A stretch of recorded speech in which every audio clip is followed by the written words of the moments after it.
সকাল সকাল খেয়াঘাট পার হয়ে চলে গেলাম শিমুরা।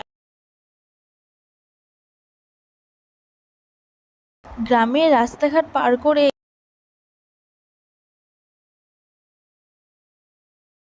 পৌঁছালাম শিমুরালি স্টেশনে। সেখানে পৌঁছে টিকিট কেটে ট্রেন ধরে চলে গেলাম নৈহাটি। নৈহাটি নেমেই স্টেশনে পশ্চিম দিকে গঙ্গার সোজা ধারে বড়মার মন্দির। স্টেশন থেকে নেমে দেখলাম অনেক লোকজন যাচ্ছে আমাদের মতো বড়মার দর্শনে।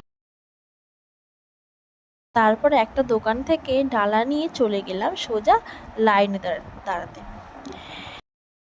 সেদিন ছিল শনিবার। এতটাই ভিড়, আমরা দাঁড়ালাম নৈহাটি ফেরিঘাটের সামনে। প্রায় 1.5 ঘন্টা লাগলো বড়মার মন্দিরের সামনে যেতে। ধর্ম হোক যার যার, বড়মা সবার। ফাইনালি চলে এসেছে গেটের সামনে। 1.5 ঘন্টা অবস্থান অপেক্ষা করে। প্রচুর গরম, প্রচুর ভিড় পড়েছে আজকে, প্রচুর ভিড়। শনিবার 1.5 ঘন্টা দাঁড়িয়েছিলাম লাইনে। এটাই বড়মার মন্দির। মন্দিরে ঢুকি বাঁদিকে ক্লক্সিবেলের মধ্যে দিয়ে মায়ের মুখটা দেখেই এগিয়ে গেলাম লাইনে। সেখানে এতটাই ভিড় কি বলবো তোমাদের। দাদাভাই বোরিং হয়ে যাচ্ছিল। তারপর ভিড় এড়িয়ে যেতে প্রবেশ করে দেখলাম রাধাকৃষ্ণর মূর্তি।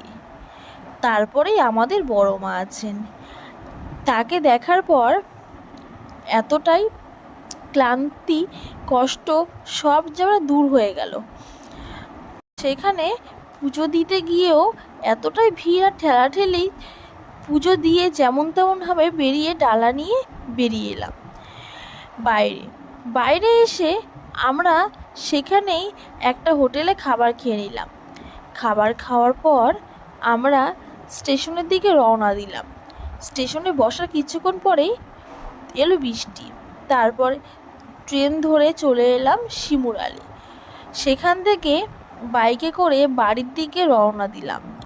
আজকের ভিডিও এইটুখানি ছিল। তোমাদের যদি ভালো লেগে থাকে তাহলে like, comment, share and subscribe করে দিও চ্যানেলটাকে।